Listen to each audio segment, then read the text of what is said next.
예, 코로나 소식은 저희가 잠시 뒤에 풀어보기로 하고 오늘 뉴스탑10은 이 소식부터 먼저 알아봐야 할 것 같습니다.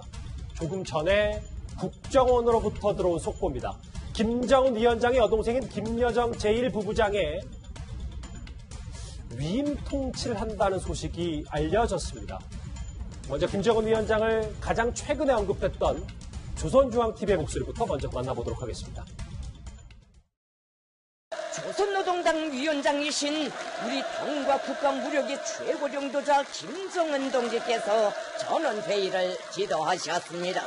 경의하는 최고領導자 동지께서는 당 제8차 대회는 투쟁하는 대회, 일하는 대회, 당 사업을 전면적으로 총화하는 대회로 되어야 한다고 하시면서 가장 마지막 보도였습니다. 김정은 위원장과 관련된 것으로요. 그럼 지금부터 오늘 국회 정보위 보고에서 어떤 말을 국정원이 했는지 야당 간사인 하태경 의원의 목소리로부터 들어보겠습니다. 김여정이 이제 국정 전반에 있어서 위임 통치하고 있다. 그리고 이것은 후계자 결정한 것은 아니다. 후계자 통치는 아니다. 후계자 결정을 하지 않았다. 위임 통치의 내용은 뭐냐면 김정은이 여전히 절대 권력을 행사하고 있지만 과거에 비해서는 조금씩 권한을 이양한 거다. 이제부터 저 말 하나하나씩 뜯어보겠습니다. 이도원 의원님. 네. 구체적으로 들어가보기 전에 일단 국정원이 이렇게 정보위 보고에서 언급을 한 거니까 꽤 신빙성이 있다고 봐야 되는 겁니까?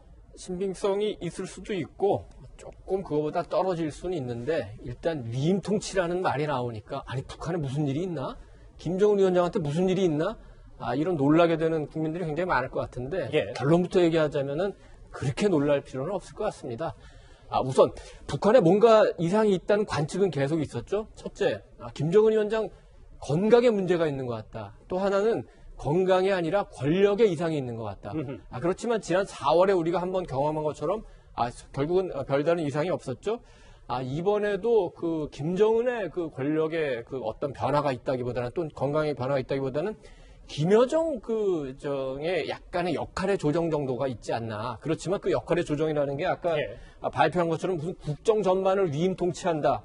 후계자를 논의한다. 이거는 있을 수 없는 일입니다. 지난 10년 동안 일관된 김정은의 통치는 1인 독재 체제지 그걸 흔드는 어떤 움직임도 없었고 앞으로도 그럴 겁니다.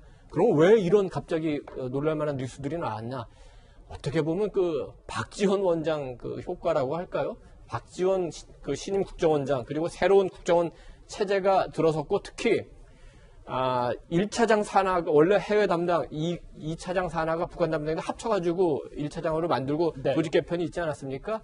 거기서 뭔가 좀 새로운 뭔가 조금 국민들한테 처음 인사를 한다 그럴까?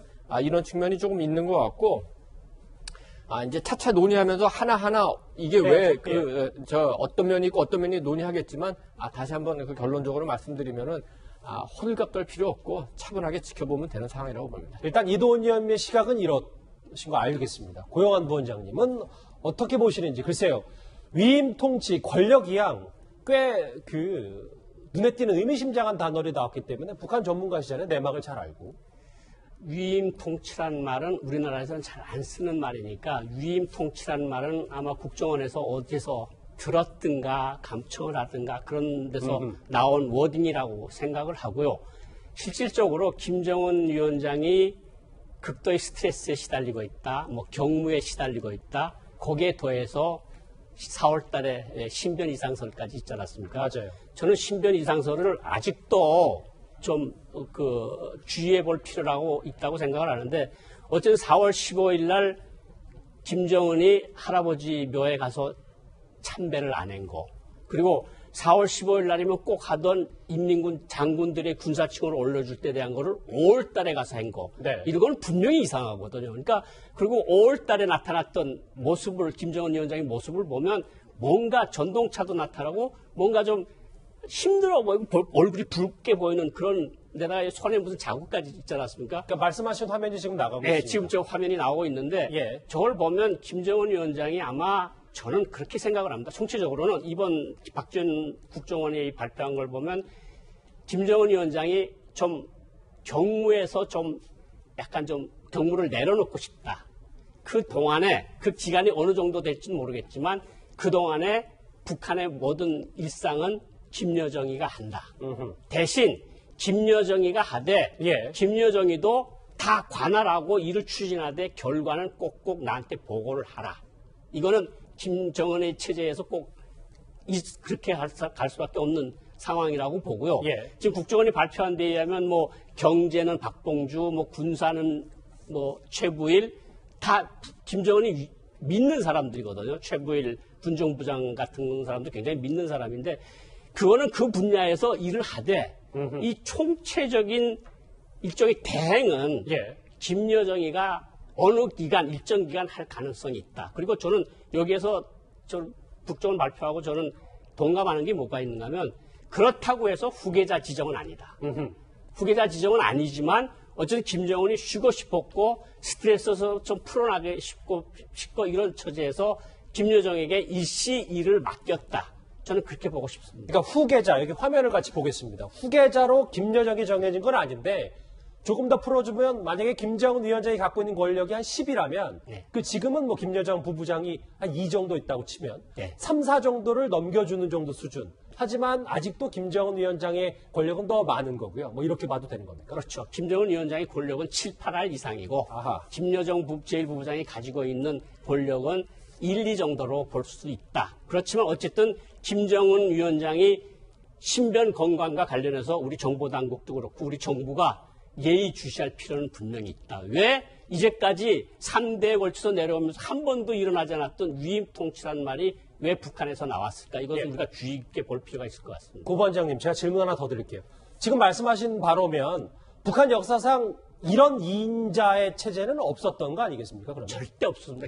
김정일 위원장 때 장성택 부장 보고 2인자라 그랬는데 그거는 서방에서 2인자라 그랬지 북한에서는 2인자라는 말을 절대로 쓰질 않았습니다. 그리고 예. 장성택 부장도 외국 나갔을 때 이태리든가 외국 나갔을 때 2인자 아닙니까? 이러면 화를 벌쩍 내면서 내가 무슨 2인자야 이렇게 했다는 그런 증언들도 있거든요. 예. 그런데 김정은 시대에 들어와서 김여정이 저렇게 갑자기 부상을 하고 근데 지난 6월 달부터 뭐 대남 관계 연락사무소 파괴 뭐 전단 살포 확성기 설치 이 모든 흐름을 가져온 건 김여정 제1부부장이 맞거든요. 예. 그러니까 북한 역사상 70년 역사에서 이런 일은 처음이었고 위임 통치라는 말도 제가 북한을 몇십 년 동안 연구해봤지만 처음 듣는 소리다. 그건 분명한 사실이다. 알겠습니다. 조금은 시각이 다르신데 저희도 한번 뭐 네. 공통된 의견들을 모아볼게요. 말씀하셨던 것처럼 실제로 김여정 부부장은 최근에 이 대남 공세를 주도하면서 북한 내 2인자급으로 존재감을 꽤 키웠었습니다.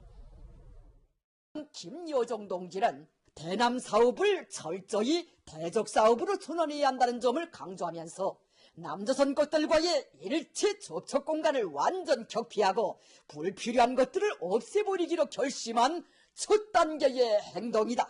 비무장지대에서 철수하였던 민경 초소들을 다시 진출 전개하여 전선 경계 근무를 철통같이 강화할 것이다. 그럼 김근식 교수님, 네. 위임 통치를 했고 권력을 좀 나눠준다고 했는데 뭐 아까 박봉주 얘기도 있고 경제 분야는 누구한테 맡기겠다. 그럼에도 핵심은 김여정일 수밖에 없고 그럼 김여정의 위상이 북한 내에서 얼마나 올라갈지 이것도 좀 관심사일 수밖에 없습니다. 그리고 이제 우리 국민들 눈에는 이제 김여정이 자주 비쳤고, 그 다음에 또 남북 관계나 또 한반도 문제에 있어서 김여정이 계속 목소리를 높였기 때문에 우리 국민들 입장에서야 김여정이 굉장히 낯설지 않고 익숙한 사람입니다만 저는 오늘 위임 통치라고 하는 국정원의 보고에 대해서 좀 크게 저는 놀랄 필요는 없다고 생각합니다. 왜냐하면 김정은의 집권 이후에 나타난 권력 운용 방식 중에 가장 큰 변화가 뭐냐면 아버지 김정일 시대와 달랐던 게 뭐냐면 예. 통치의 정상화입니다. 그러니까 시스템에 의한 통치 권력의 정상화예요. 다시 말하면 그 전에 김정일 아버지 시대에는 이게 선군 정치라고 들어보셨지 않습니까? 그리고 국방위원회 중심으로 국가를 통치했습니다. 그러니까 정상적인 시스템이 아니었던 겁니다.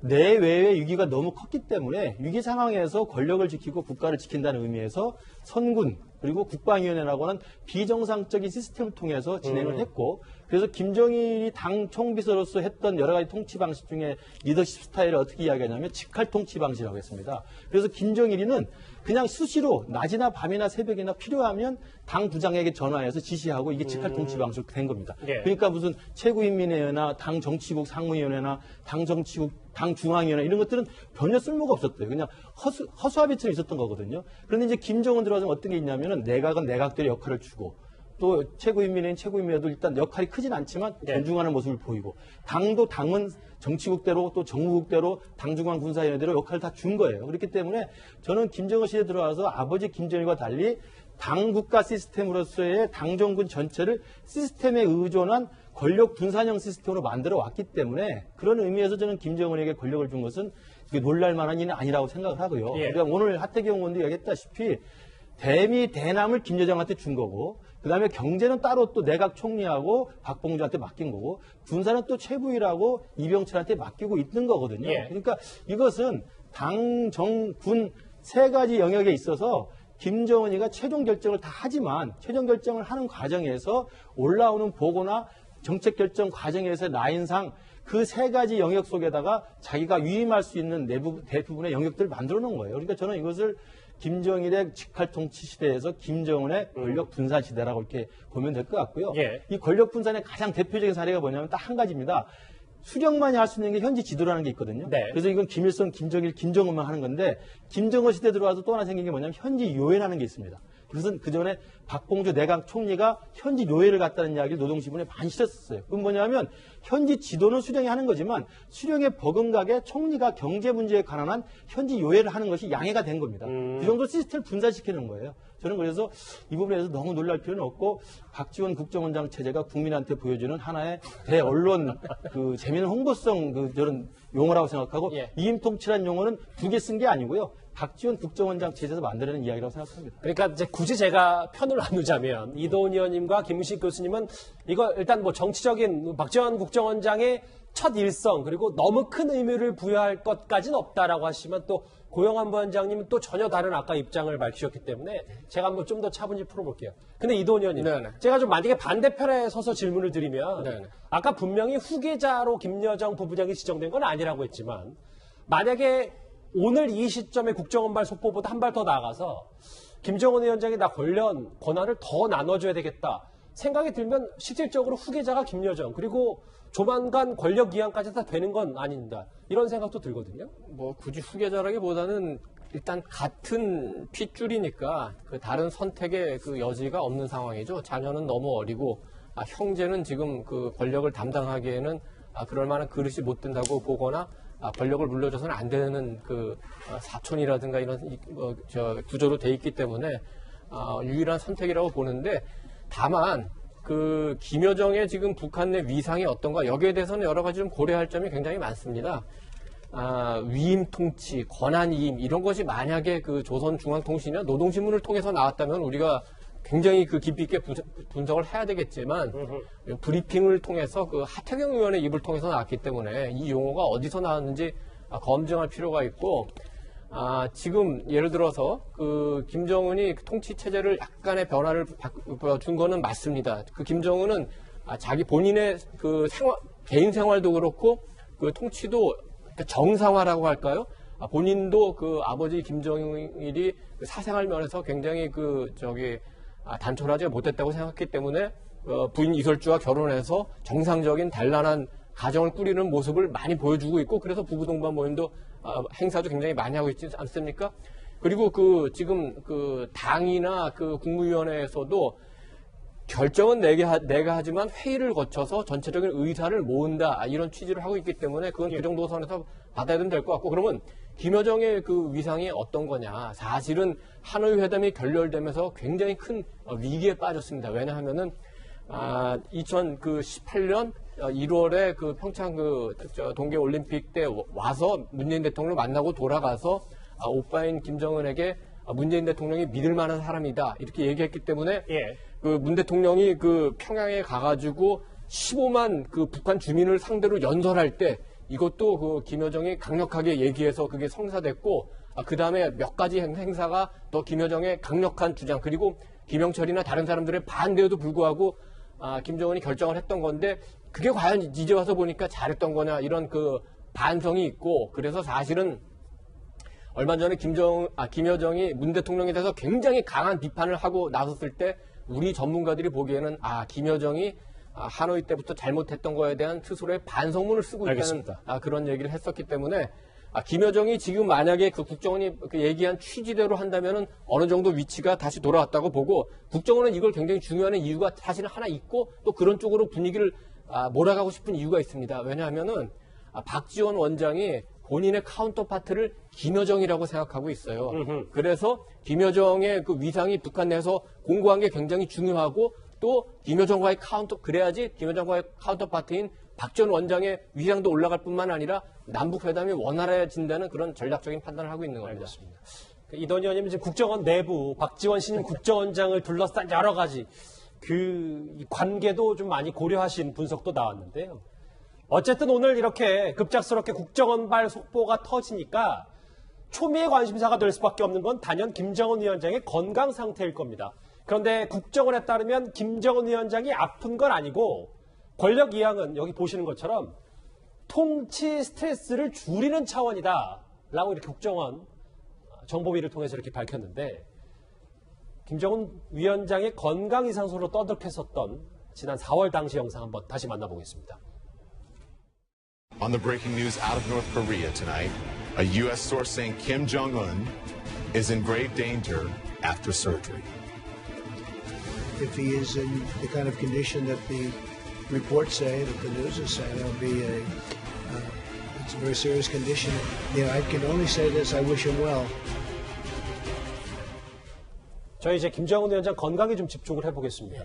실제로 정말 눈에 보이는 것처럼 뭐 다리를 전다거나 스텐트 심장 수술이 만약 했다고 하면 후유증이 육안으로 확실히 식별이 되지 않더라도 실제로 건강이 조금씩은 나빠지기 때문에 이런 통치 스트레스라는 말이 나온 거 아니냐 이런 분석도 있거든요. 그 통치 스트레스라는 말이 다른 말로 말하면 아프다는 소리 아닙니까?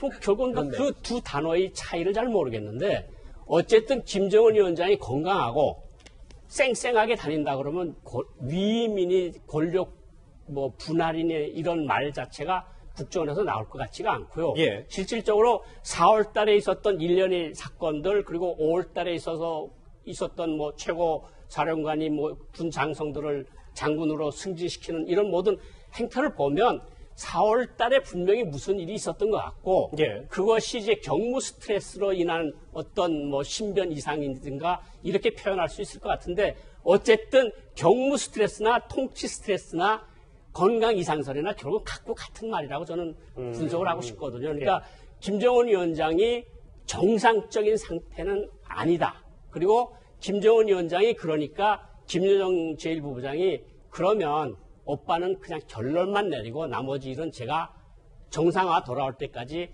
맡아서 하겠습니다. 라는 소리를 했을 가능성이 있고요. 김여정 제1부부장의 역할이 왜 여기서 중시되는가 하면 지금 인민들 앞에 나타난 유일한 백두혈통이 김여정밖에 없거든요. 그렇죠. 그러니까 박봉준이 최부일이니 이런 사람들 말이 많이 나와도 김여정이라는 말은 어떤 의미인가 하면 백두혈통이고 김정은의 대리인이라는 모습으로 비춰지기 때문에 저 사람이 하는 말이 그렇게 사람들한테 이렇게 큰 무게를 가지고 다가오는 거거든요. 저는 다들 앞에서도 잠깐 말씀했지만 후계자가 아닌 사람의 그 어떤 담화문이나 이런 것을 북한 노동신문에 싣고 북한 당원들이 공부하는 건 이번 6월 달에 처음 봤거든요. 그걸 봐서는 김여정이 일정하게 굉장히 큰 역할을 하고 있다. 그것은 그렇지만 김정은의 건강이 완전히 정상화될 때까지 임시적일 것이다. 그리고 김여정은 어쨌든 당일, 대남, 대미일은 김여정이가 맡아서 하되 최종적인 결론은 오빠의 승인을 받을 것이다. 실세는 김여정이고 도장은 오빠가 찍는 거고요. 네, 그렇게 생각을 합니다. 하나만 더요, 고 원장님. 근데 만약에 원장님 말씀하셨던 실제로 김정은의 건강, 신변에 좀 더 이상이 크다면 언젠가는 분명히 북한 매체나 누굴 통해서 공표를 할 수밖에 없는데, 근데 이제 북한 입장에서 이걸 바로 할 수는 없는 그런 구조일 수 있는 거예요. 북한 매체가 김정은이 아프다고 해서 바로 오늘 내일 할 수 있는 부분도 아닐 거고요. 절대로 그거는 북한에서 있을 수 없는 거고요. 만약 김정은이 사망했다 그래도 북한은 모든 것이 안정화될 때까지 극비에 붙일 겁니다. 예. 그렇지만 제가 여기서 말씀드릴 수 있는 건 뭐냐면 김정은이 건강이 어쨌든 더 나빠지고 그리고 후계자가 아직도 나이가 어린 상황에 김정은 위원장 신변에 무슨 일이 생긴다 그러면 김여정 제1부부장밖에 후계자가 될 사람은 없는 거죠, 현실적으로. 예. 그런데 그 가능성은 아직 낮다고 저는 생각을 하고 있습니다. 일단 뭐 국정원에서도 오늘 좀 의미심장한 얘기 했고, 그리고 다시 외신들도 이 김여정 후계자설에 주목하고 있기 때문에 저희가 뭐 간단하게 볼 문제는 아닌 것 같은데, 김구식 교수님, 그럼에도 이런 일각의 전망도 있어요. 이게 뭐 소설인지 아닌지는 모르겠습니다만, 실제로 김여정에게 일부 권력을 물려주는 게 지금 코로나도 그렇고 수해 때문에 북한 경제가 지금 만신창이가 됐으니까 본인이 책임을 좀 회피하고 일단은 누구한테 권력을 준 다음에 나중에 좀 이 상황이 나아졌을 때 다시 권력을 가져오는 이런 고도의 정치술이다라는 분석도 있는데 동의하십니까? 그게 이제 통치 스트레스 경감이라고 하는 이제 국정원 그 용어가 그 부분을 의미하고 있는 것 같은데요. 사실 북한의 수령처럼 굉장히 막강한 세계 사상 유례가 없는 절대적 권력을 행사하고 있는 독재자 입장에서는 자기가 통치하고 있는 체제가 문제가 없을 때는 자기가 다 하지만 통치하고 있는 북한 체제가 문제가 많으면 사실 그 책임에서 벗어나고 싶을 거 아니겠습니까? 당연히 그렇기 때문에 그럴수록 권력을 분산시켜서 책임을 방패막이처럼 막아놓을 수가 있는 건데 예. 이건 김정은 때문에 있었던 게 아니고 김정일 때도요. 고난의 행군이나 그 대량 아사 있을 때는 김정일 때도 내각 책임제나 내각 중심제라는 말들을 많이 해서 경제 문제는 내가 수령이 건드리지 않겠다. 내각이 알아서 해라. 사실은 권한을 준 것 같지만 모든 책임은 너희들이 절하라고 사실 떠미는 거거든요. 과거에도 그런 사례가 있었군요. 그럼요. 그런 식의 독재 방식의 운용술이 있는 겁니다. 예. 그렇기 때문에 지금 김정은 입장에서는 말씀하신 것처럼 최악의 지금 리더십이 이게 아니겠습니까? 그렇죠. 북한식 표현으로 겹악제라고 그러는데요. 아하. 코로나에 대북제재, 이번엔 수해까지 와서 3중고라고 하지 않습니까? 이러한 겹악제는 사실은 아버지 김정일 때도 감당하지 못한 상황이었을 겁니다. 이러한 겹악제에 중국과의 이 모든 그 교류가 다 끊겨 있지 않습니까? 그래서 예전엔 자력경생이라는데 사실상 그들이 말하는 자력경생은 중력경생이었어요. 중국의 힘을 빌어서 그나마 버티는 거였는데 중국의 도움까지 못 받는 상황이 됐기 때문에 코로나 이후에 이 3중고가 겹친 겹악제 상황에서 말로는 정면 돌파라고 떠들어댔지만 사실은 실적이 없기 때문에 이런 상황이라면 야 내가 그 모든 책임을 다 질 필요가 없지 않느냐. 그러면 대미, 대남, 외교는 김여정이 군사는 누구에게 주고 경제는 누구에게 주고 이것도 그냥 개인한테 그냥 직할 통치 방식 맡기는 게 아니라 시스템을 통해서 주는 겁니다.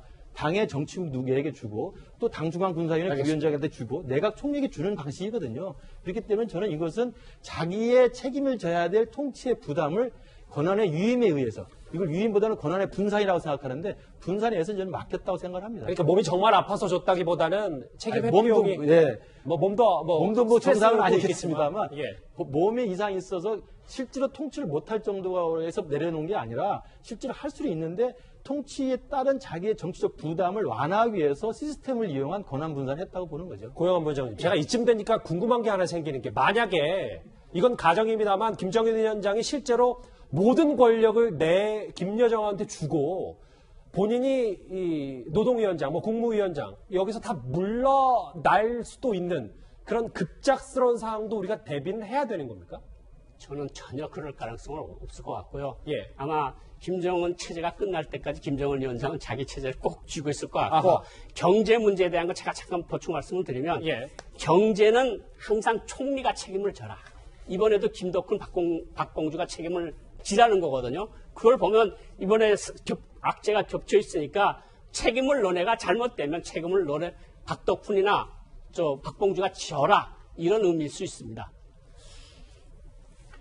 지금 그 국회에서 나오는 얘기가 이제 조금씩 그 보충 설명이 나오는 것 같습니다. 어떤 내용이 들어왔습니까? 우선은 이제 가장 중요한 위임 통치는 이제 북한이 한 게 아니고 국정원에서 일단 만든 말이다. 일단 용어는 네, 그렇고요. 그리고 분할해서 통치하는 것도 통치라기보다는 조금 위임한 거고 결국은 김정은이 다 책임지고 본인이 하는 거다. 그리고 김여정이 2인자라는 거는 사실상 2인자라는 거죠. 어떻게 2인자겠냐. 이렇게 이제 약간의 처음에 나왔던 화끈한 뉴스보다는 조금 이제 물타기가 되는 것 같은데. 예, 톤이 조금 낮아지긴 한 그러니까 겁니다. 북한 예. 문제를 볼 때는 관측과 분석이 굉장히 중요합니다. 왜냐하면 팩트가 없기 때문에. 예. 그렇지만 우선은 가장 가까운 사실로 드러난 것부터 생각해 보면 지금 화면에 나오지만 어제 김정은이 노동당 중앙위원회 회의를 개최하지 않았습니까?